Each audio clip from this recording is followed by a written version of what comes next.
let me tell you from experience that the deep web is a disgusting human cesspit.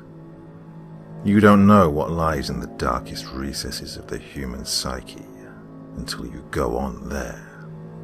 I learned that the hard way. I got suckered in by the crazy stories and the hype my friends gave it. I wanted to see it for myself. So, last week I downloaded Tor and started browsing. I didn't feel the need for any extra protection, being completely new to the entire concept. In retrospect, I wish I had. I spent hours clicking link after link after link, and I was starting to get bored and a little freaked out. I'd found a whole host of your typical crackheads searching for drugs, sites with hitmen for hire, and a shit ton of other military-grade weaponry. At one point I found myself scrolling through post after post of vivid descriptions of animal abuse, and how the sick fuckers who commit those atrocities get off on them every night. I wish I'd closed my computer right then and there, but something kept my curiosity alight. Honestly, I think some part of me just wanted to see how fucked up the human mind truly could be. After a few more links to child porn and a couple of drug markets, I'd had enough. This is it, I sighed to myself. One more link, and I swear I'm getting out of this hellhole. I clicked the link, going blindly into what, unbeknownst to me, would alter my already cynical views on humanity. The first thing that caught my eye was the curly pink font that served as the title of the opening page. It read, "Peace and Love." I remember it all too clearly, as it seemed so out of place in that slum of human refuse, formerly known as the Deep Web. I scrolled down to find an image album and a simple chat box. No one was online at the moment, so I went ahead and clicked the first set of pictures. I was not ready for what I was about to see. The very first picture was that of a young, pregnant woman, bawling her eyes out. She looked scrawny and thin, with cuts and bruises marring her pale skin. She looked scared and malnourished, like she was begging for her life. I clicked on the next photograph and nearly vomited. The young woman from before now sat in a chair, facing the camera, her dead, dull eyes boring into me. She was covered in blood, and her abdomen had been torn open. In her cold, unfeeling arms, she held the child, still attached at the umbilical cord. Its half-formed, lifeless body was a deep crimson with blood, and one could tell it had been forcibly ripped from the womb. On the wall just behind them, written in their blood, were the words, "I gave them peace," in harsh, hasty letters. I don't know what possessed me to scroll through the photo. It was as if I couldn't control myself. The images only got more and more grotesque as I looked further. The following images seemed to be a time-lapse of the decomposition of the body. I watched them rot, sitting there together. I watched the face of the mother, which could have once been considered beautiful, wither and collapse in on itself as a fetid mound of flesh. By the end of the series of images, there were nothing but decimated skeletons. I would have noped it the fuck out of there had it not been for a message that popped up on my screen. It was from the website chat. It read exactly as follows. "Hello there. Do you like what you see? Do you want more? Do you want to attain true peace? I didn't know how to respond. I was rooted to my chair with fear. Then, the sicko spoke again. You don't have to be scared, Zachary. I love you. I want to help you. Let me help you. I managed to type a simple question. How in the name of hell do you know my name? Almost immediately, I got a response. I know everything about you. You know, you really shouldn't leave your curtains open like that. You'll get a draft. You see, I just want to help you. Please, just let me save you. My eyes flashed to the uncovered window behind me, to the light of my webcam. My heart skipped a beat when I realized it was on. That sick fucker was watching me. I made a move to pull the plug on the sick son of a bitch when another message popped up. Don't try to shut me out. I'll bring you peace. I swear, Zachary Tanner. It's the only real bliss in this world. That was the last message I got before I finally shut it off. Needless to say, I stayed off the internet for a long while after that. Just today I got back on, praying to God that it would all have blown over. Oh, how wrong I was. I logged into my email only to find it spammed with mails from an account named I'll Show You Peace. Each one had the same message. I want to save you. I want to love you. I want to bring you peace. All in capital letters, but that wasn't even the worst of it. Each and every message had a candid photo of me taken within the last week. I've tried to involve the police, but they haven't been much help. Please tell me, what do I do?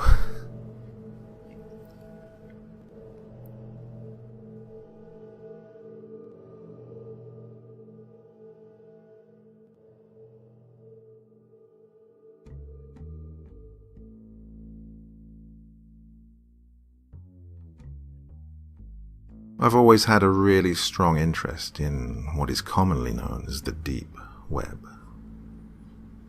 Although the deep web has some good uses, it also has an incredibly dark side to it too. The dark web is a small corner of the deep web, containing the stereotypical content that the deep web is notorious for. I took my first steps into this little excavation of mine, into the darkest parts of anonymous sites, under the surface of the web, in an attempt to undermine the stereotype that the deep web is more of a home to dark, illegal websites than it is anything good. Well, I came out of this with more than I could ever have expected. And now my view on humanity in general has forever been changed. The start of my trip took me quite a while, about 3 to 4 weeks, to get enough information to start really delving deep into what I will now refer to as the dark web. That small corner that is basically the house of horrors. Lots of talking around, honing information from chat rooms, and taking lots of notes. I even had to make a couple of phone calls to some more than shady individuals. Not a comfortable experience. By the end of my trek of gathering as much information as possible and getting a good contact list, I took my first steps into the outer layer of the dark web, so to speak.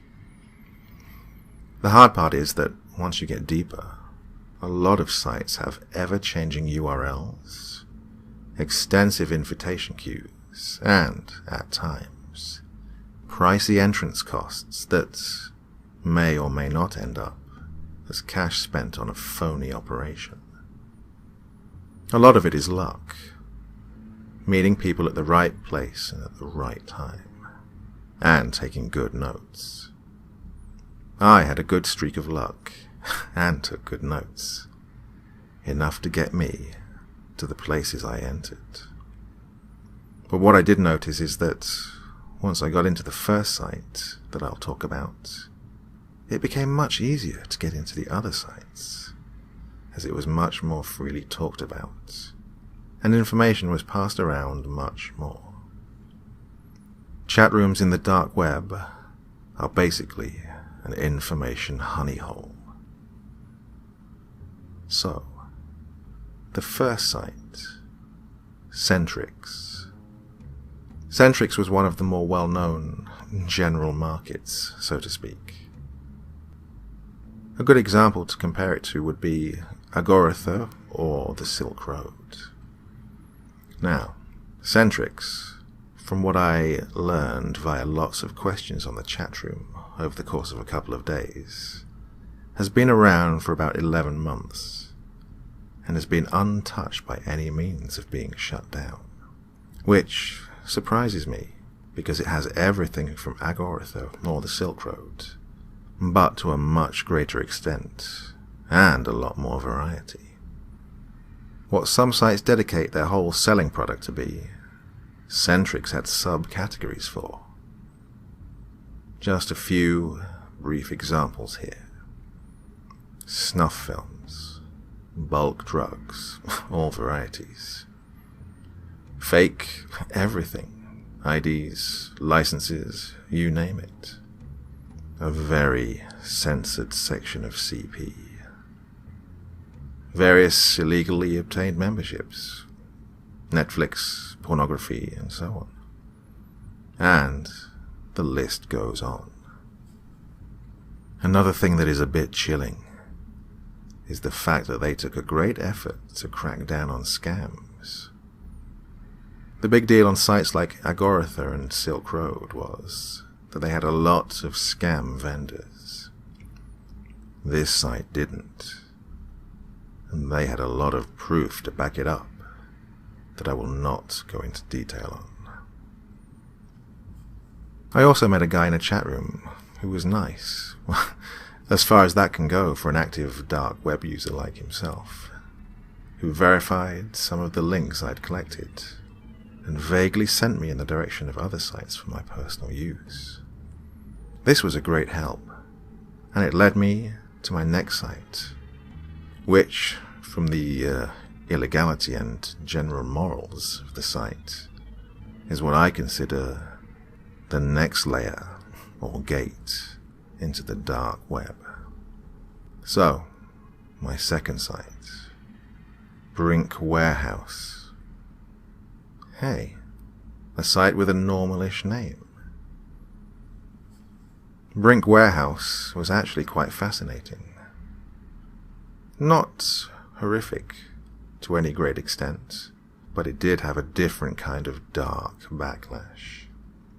Brink Warehouse was a virtual warehouse of textual guides, notes, leaked documents, and torrented books, one that was released online a day after it was published by quite a popular author.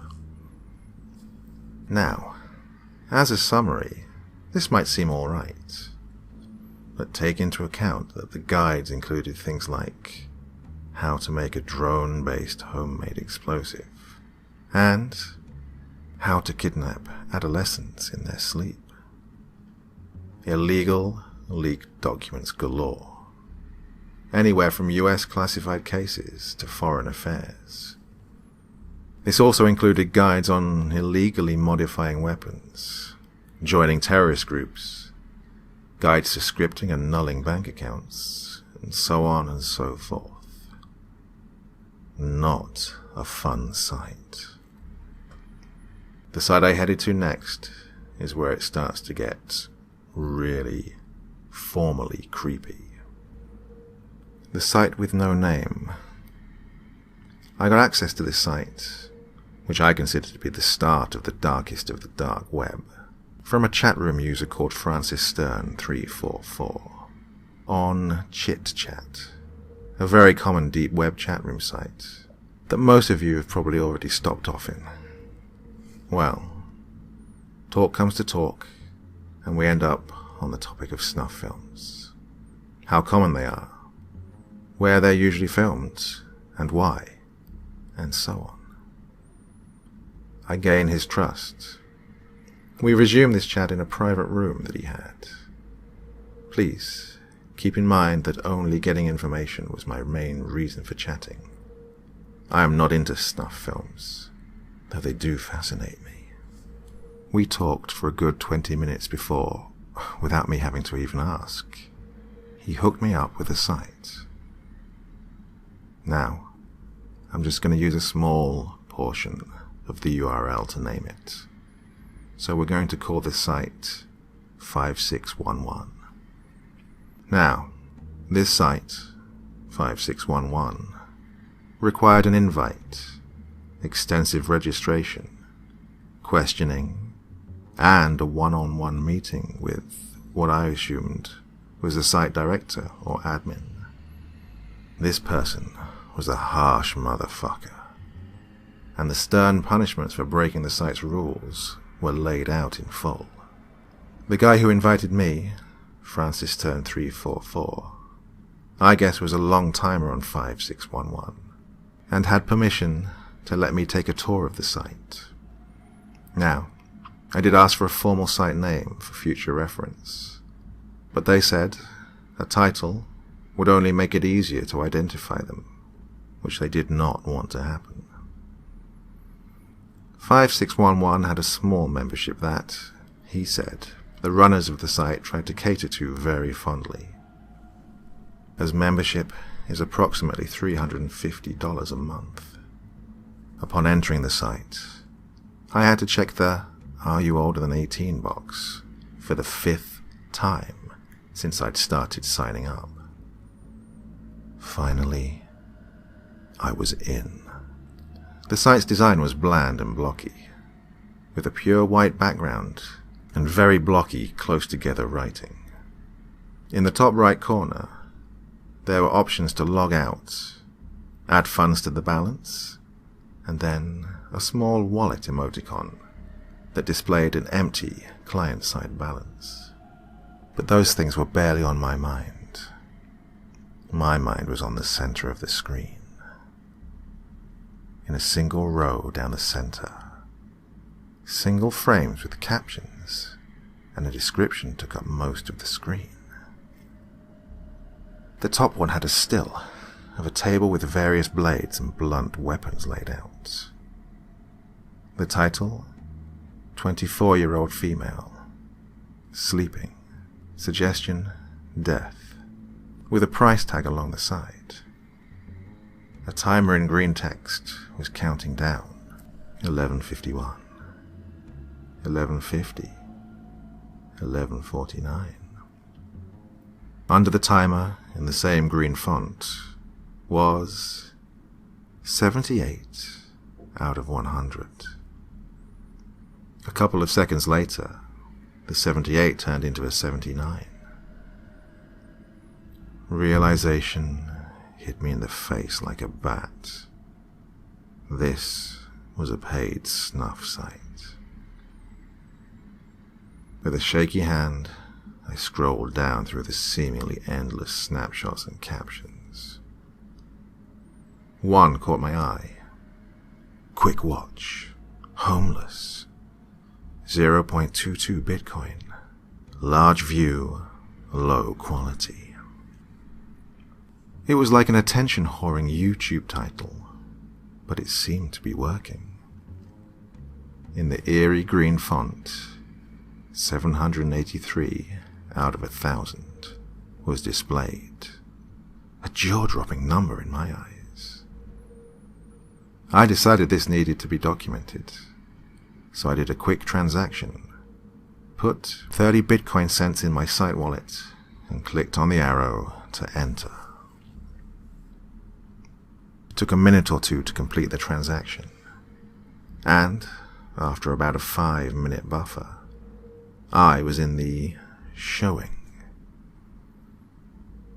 There was no chat box, only a slightly lighter border of grey and static. The same green timer was now in the bottom right of the screen. 3, 2, 1. The square blurred, revealing a city street. What seemed to be Arabic writing was on various shop signs and advertisements. Light from a street post gave a fuzzy glow to the scene. The cameraman, from the position of the camera, seemed to be leaning against a wall. The shot focused on a dinky red junker on the street's curb. From the side of the camera's view, a gloved finger points towards the entrance of a dark alley, where a man lays on his side, like a breathing pile of rags, obviously homeless and alone. The finger makes a motion towards the car, and 3 men quietly exit the car and walk along the storefronts towards the sleeping homeless figure. The quality is totally shit, but the scene can still be made out and is enhancing my horrid imagination about what is to come.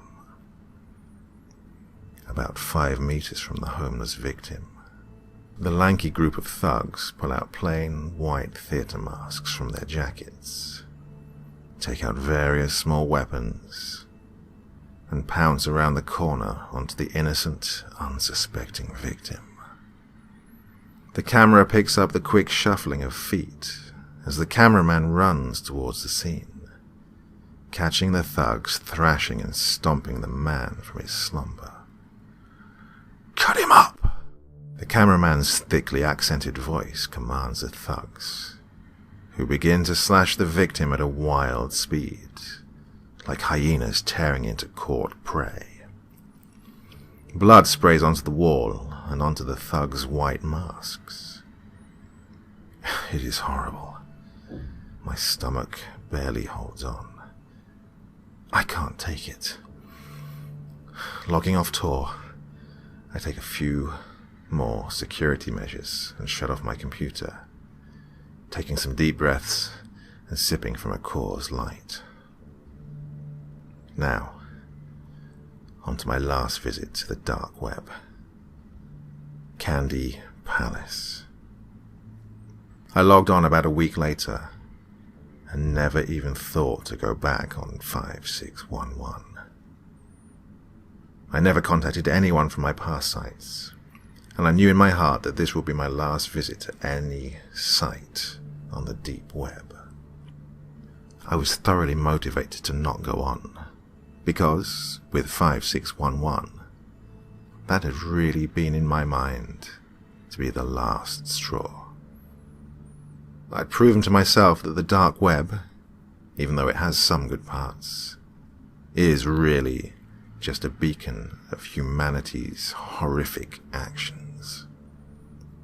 I'd proven to myself that sites like 5611 and others do exist.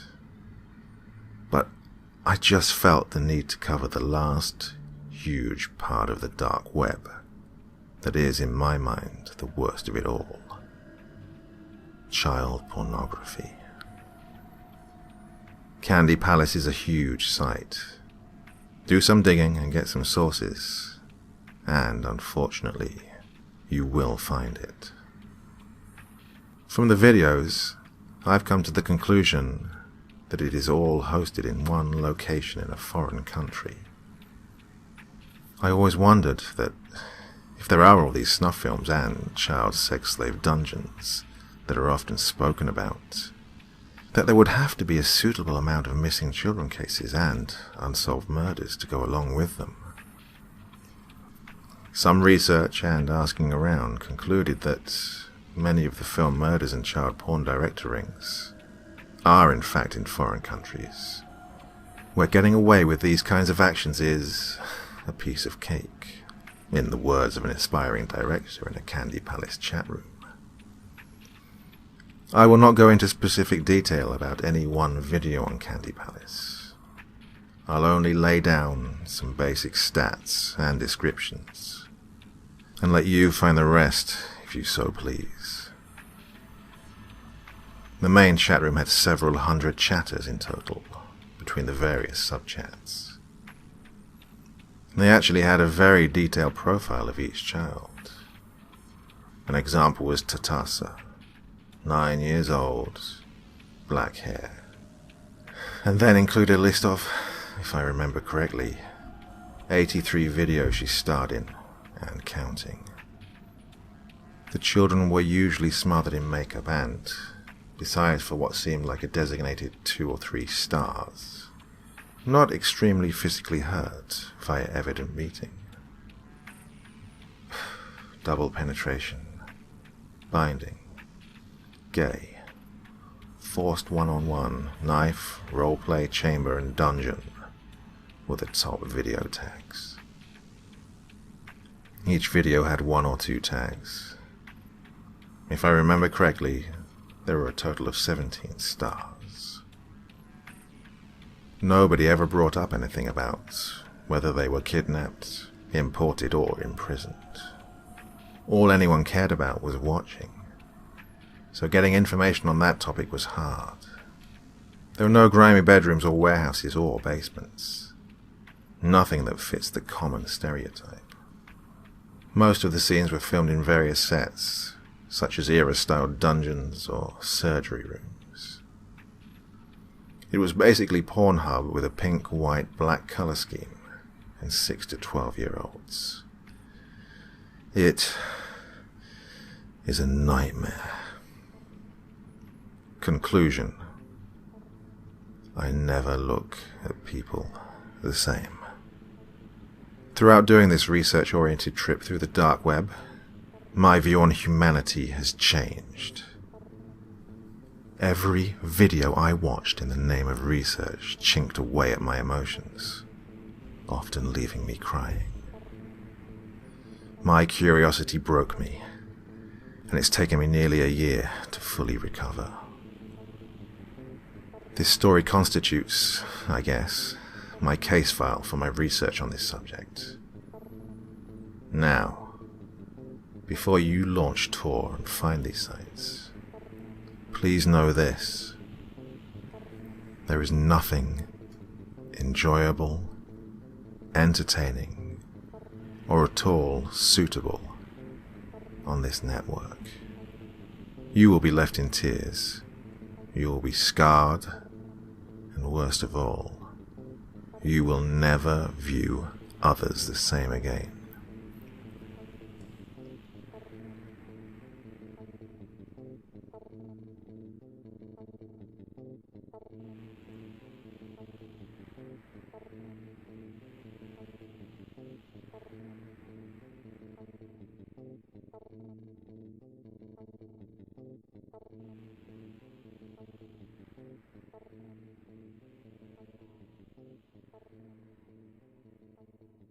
So, depending on how much you actually use the internet, you might know of something called the deep web. Pretty much you can use proxy service like Tor or I2P and find all kinds of stuff you normally wouldn't find, like places to buy guns or drugs. Anyways, I was browsing an Ask Reddit thread about weird stuff on the internet, and a few people mentioned .onion sites. Interested by all this, I decided to download Tor and look up a list of sites to visit. I found one site advertised as a black market. I thought this was pretty cool, so I decided to browse around. People were selling meth, guns, hits on other people, and stolen goods. I was about to leave, but then a post titled "Free for You" caught my eye. I clicked on the thread and all the post said was, "Lots of fun for you. Free download. Enjoy." Below the text was a link to a file called fun.zip. Now, keep in mind, it was like 2 a.m. and I was really bored. So I downloaded the file and ran it through a few virus scans. Nothing came up, so I decided to unarchive it. Inside were a lot of videos and pictures. I decided to click on one called bananaman.avi, and I watched it. Not too much to it, just some guy in a banana suit for 4 minutes. I was interested enough, though, to keep on going. So I clicked on a picture called Steven.jpg. It was just some guy sitting at his computer looking bored. I opened a few more pictures with people's names on them, and they were almost all the same. Just someone sitting at their computer looking bored or doing something like carrying books or walking into a store. I was getting a bit creeped out, but I decided to press on. I watched a couple more videos. One was some kids walking to school. Another was a man reading the newspaper on his couch. I'll skip to the more interesting ones now. Goodnight.avi. 2 boys, maybe like 7 or 8, are brushing their teeth in their pajamas. They seem completely unaware of the camera, as it's filmed from right beside them. They finish brushing and rush off to bed. For the next 9 hours, it views them sleeping. Nothing else. Payment.avi. A middle-aged man is walking down a dimly lit street during the middle of the night. Again, this person is also completely unaware of the camera. He comes across a teenage girl and begins talking to her. The sound is muffled, but it must be bad due to the growing look of terror on the girl's face. She tries running, but gets shoved into the wall by the man. He grabs her phone and backpack and runs off. The video goes on for 4 minutes of the girl sobbing in the street, and then ends. Stolen.avi. A teenage couple is seen watching a football game at what is, presumably, their high school. The game ends and the crowds leave, except for the couple, who decide to remain at the bleachers. Once everyone leaves, the couple kisses a couple of times, and then the boyfriend whispers something into the girl's ear. She keeps saying no, but he keeps on saying, "Come on," and "It'll be fun.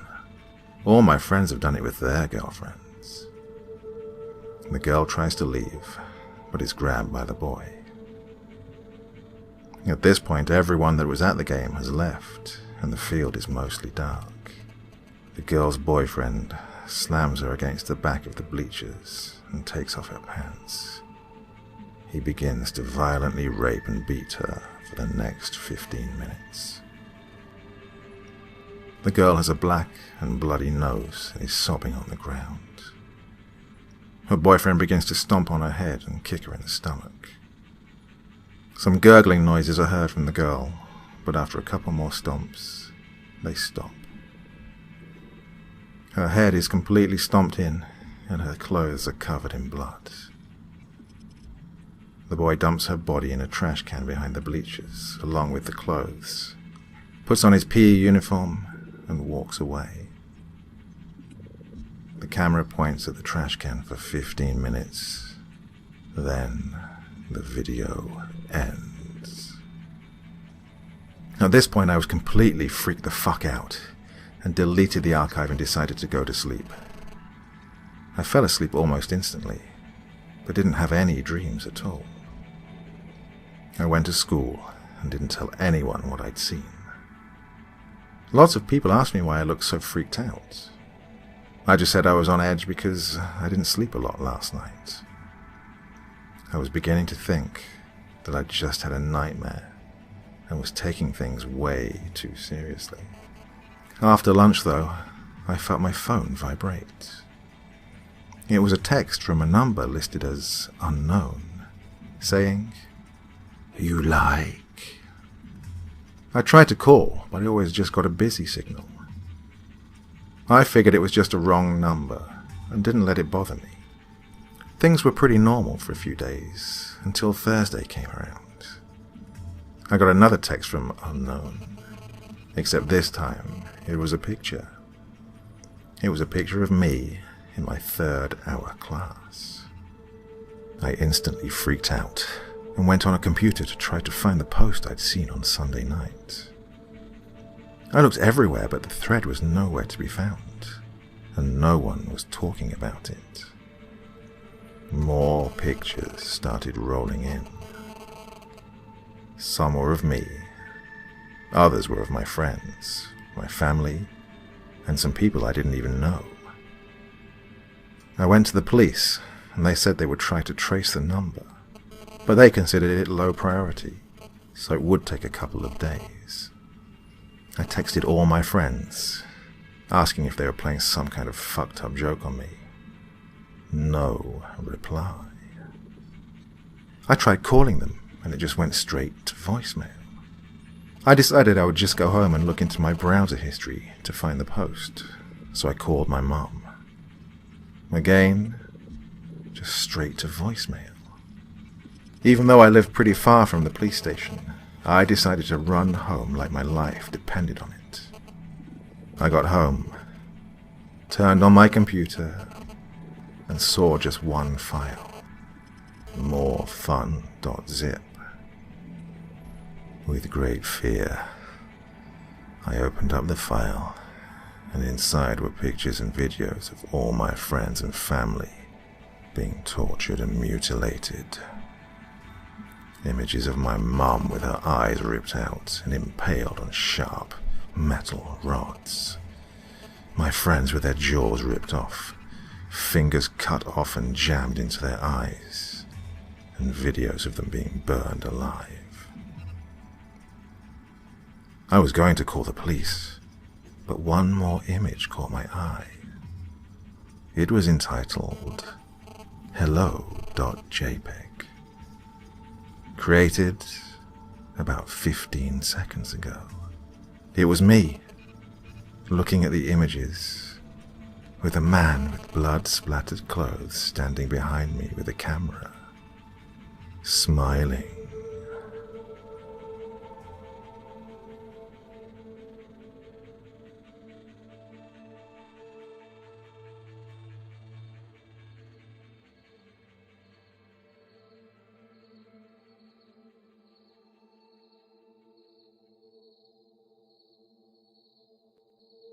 This story happened to my friend just 1 week ago.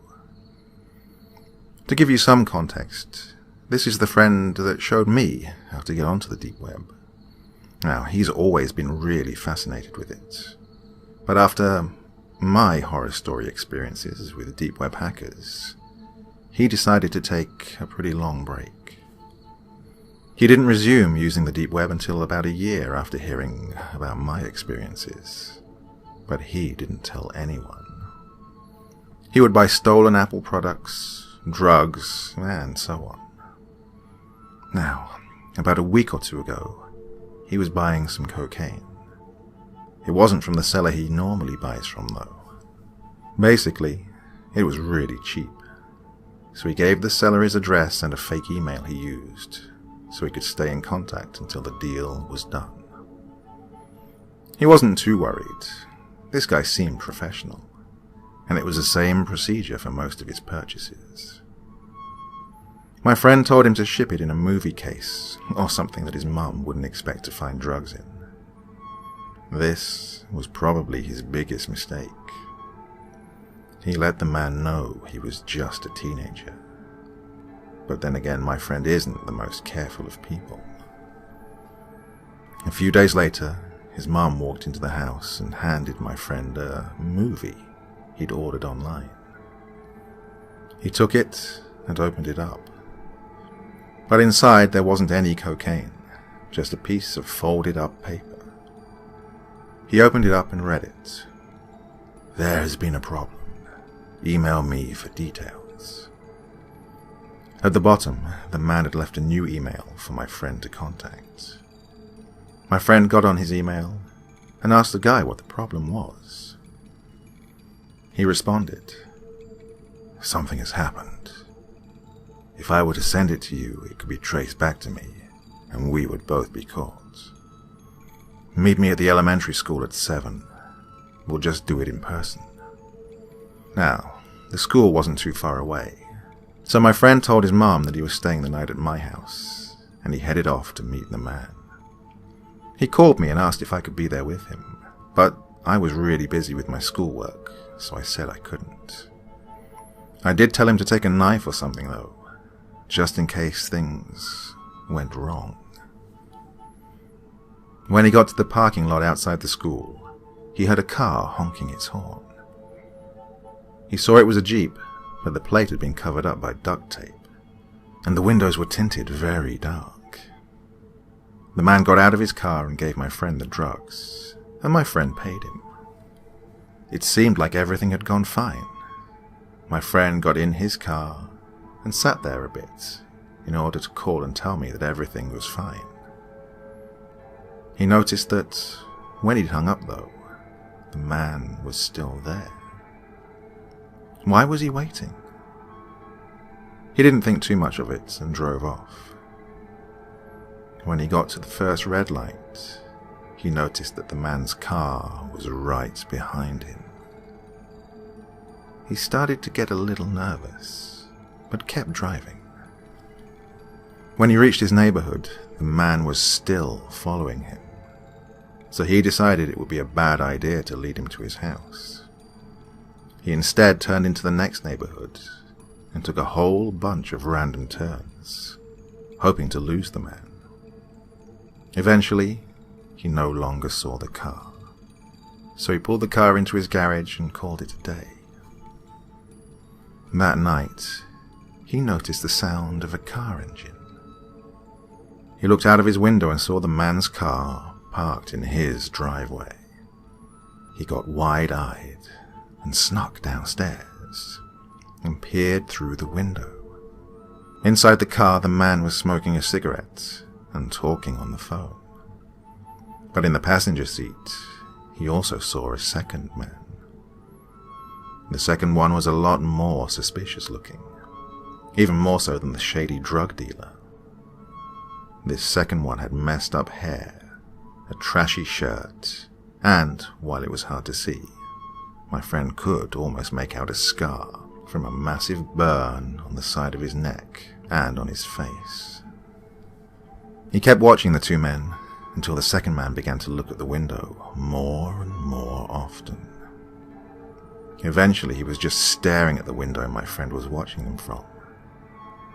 My friend decided he'd had enough and was going to call the cops.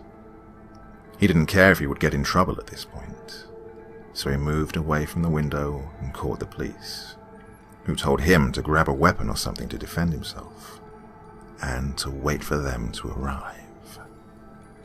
He waited for about 5 minutes, when he saw a figure quietly come out of his mum's room, who was still sleeping. This man shut the door behind him, and noticed that my friend had seen him. The figure sprinted towards my friend with what looked like a knife raised in his hand. My friend grabbed a pot from the nearby table and threw it at the figure. It hit him in the face and shattered. The figure screamed and fell to the floor. My friend turned on the lights and saw the second man with the burn on his face, rolling around on the floor. His face was covered in blood and shards of glass were sticking out. His right eye had tons of blood pouring out of it. He must have been hit pretty hard. As the man began to slowly get up, my friend grabbed a kitchen knife and drove it into the man's shoulder, causing the man to scream again. The man began to stumble over to the front door when police sirens could suddenly be heard. Both men were caught on sight, but my friend's mum had been killed. Her throat had been slit, and she had 23 stab wounds and duct tape covering her mouth. My friend was arrested too for drug possession. His trial is coming up. But the worst of all is that he lost his mom because of his deep web experience. So I don't think he'll be buying drugs from the deep web ever again.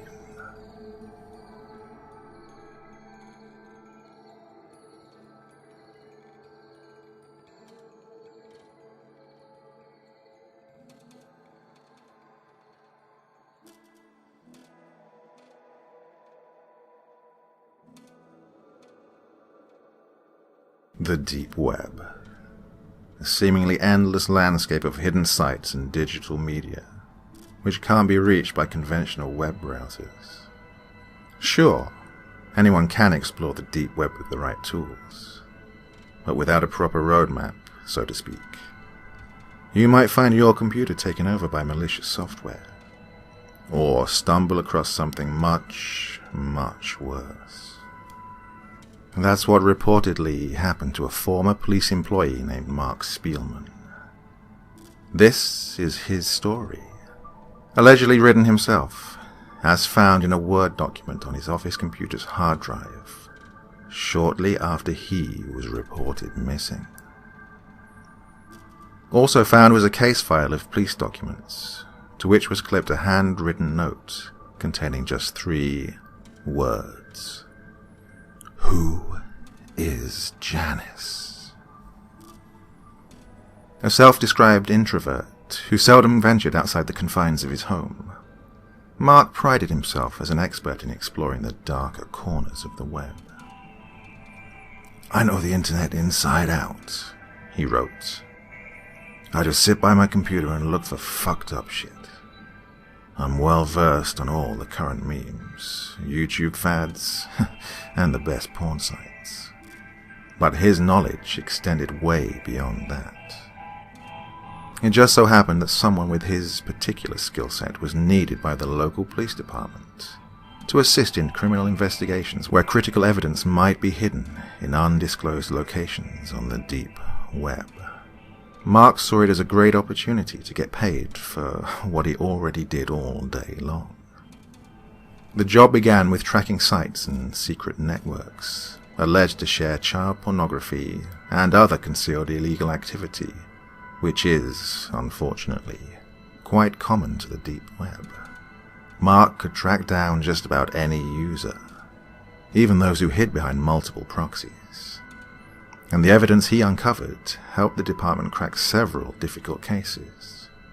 His work even extended to tracing perps who hacked into police databases to alter evidence and other information. Then, one fateful day, everything changed for the worse. It began when he found what he believed to be one of the largest child porn rings ever discovered. Tracing a single lead, the URL Suite 15, led him to a virtual warehouse of depravity. Mark saw an opportunity to become a hero by helping the police shut down such a huge criminal operation. Selfishly, he also saw a means to a big fat bonus and possible promotion.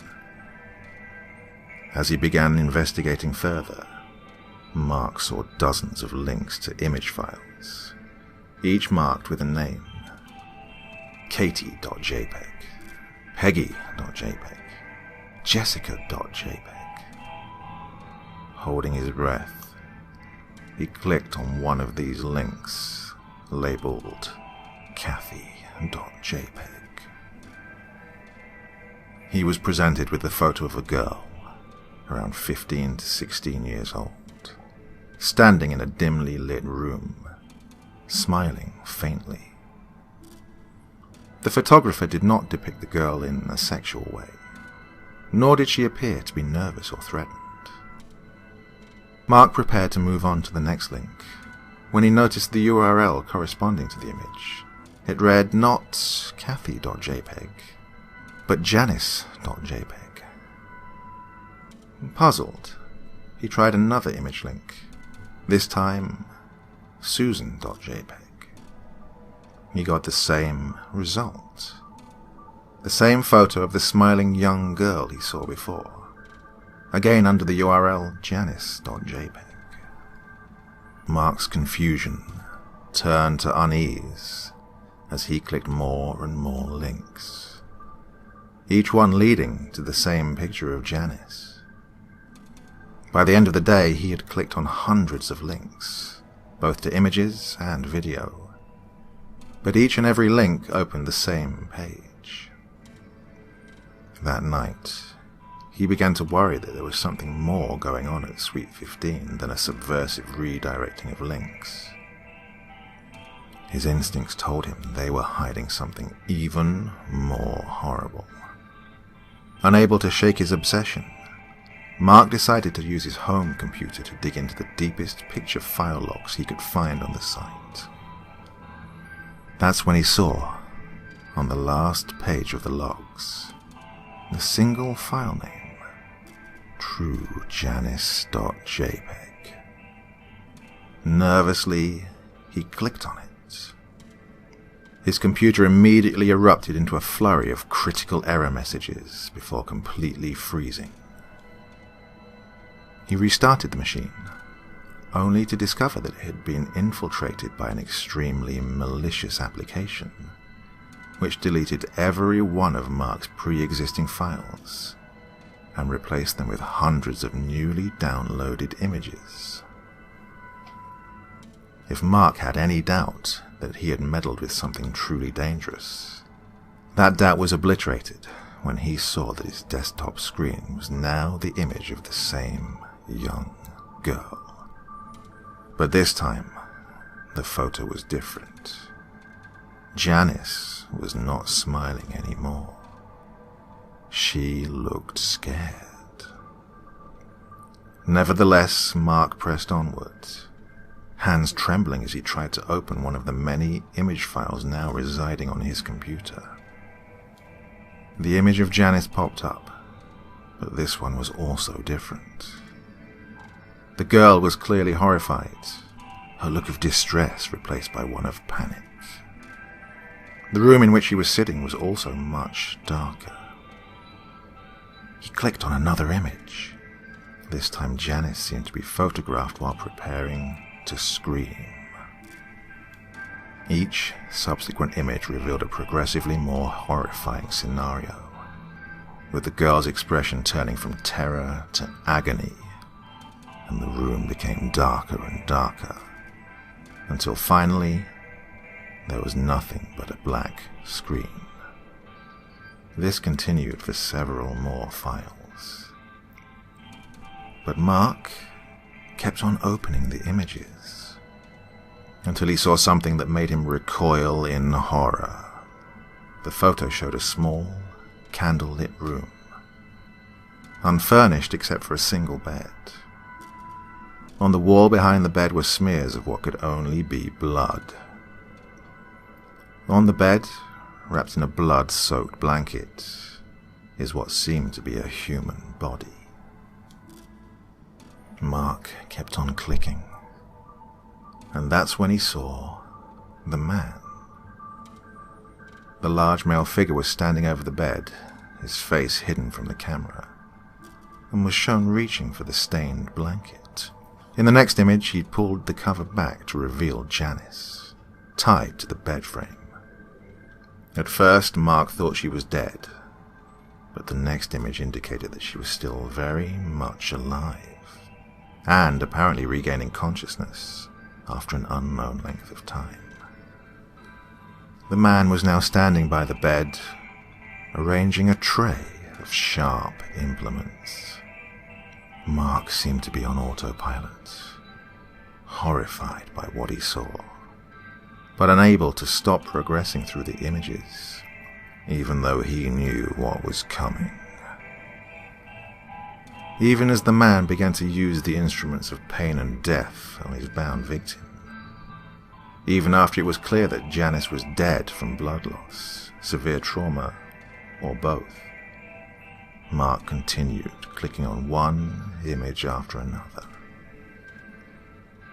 Toward the end of the list, most of the JPEG images were solid black again. However, by the second to last file, Mark was shocked to see Janice facing the camera as she had in the beginning. But this time, her eyes were sunken, her skin drained of color, and her face dotted with dried blood. Mark knew that Janice was dead, but somehow he also knew that she was staring directly at him. He clicked the final file and was met with a single line of text. Who is Janice? According to the police report, Mark's documentation of the entire ordeal is the only evidence police found on his computer. The hundreds of files which he claimed to have seen were missing, and police could find no trace of the Suite 15 directory he'd been allegedly investigating. The report also states that Mark disappeared after he'd left work that day, and to this date, his whereabouts are still unknown. Further documentation relating to the case was finally uncovered, including the possible identity of Janice. Her name and description matches that of a missing girl at the center of an unsolved 20-year-old kidnapping investigation, in which the missing girl's parents had also mysteriously disappeared. Police also found one file on Mark's work computer, which had previously eluded their examinations. The original image of a sweetly smiling girl, marked Janice.jpg. Further analysis of the image allegedly revealed several hundred lines of embedded and encrypted code. After weeks spent deciphering it, experts discovered a link to a single video file. The contents of that video were promptly marked as classified, and no details have ever been made public. Shortly after this classification, the case of Mark Spielman's disappearance was closed.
Thanks for taking the time to drop by and watch this video.